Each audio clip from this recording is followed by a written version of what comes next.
Habang papasok ka sa trabaho araw-araw bilang OFW, napaisip ka na ba kung may magbabago ba talaga sa buhay mo 5 years from now kung ganito lang lagi ang routine mo?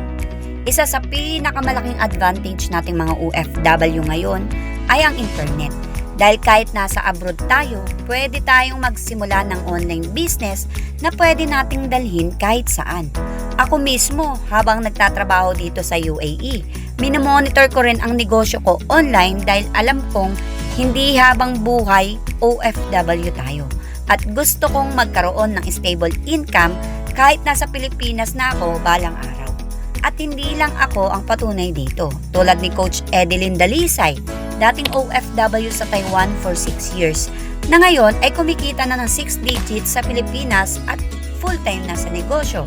Si Coach Cherry Dale Nicolas, dating domestic helper sa Hong Kong at Taiwan for 7 years, ay kumikita na rin ng 6 digits sa online business at isa siya sa 149 millionaires na na-create ng community.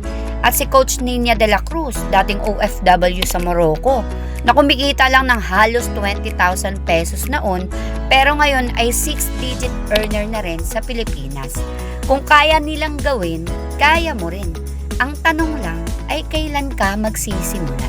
Kung gusto mong malaman kung paano namin ginagawa ang negosyo dito sa abroad, message mo lang ako at tutulungan kitang magsimula kahit maliit lang muna.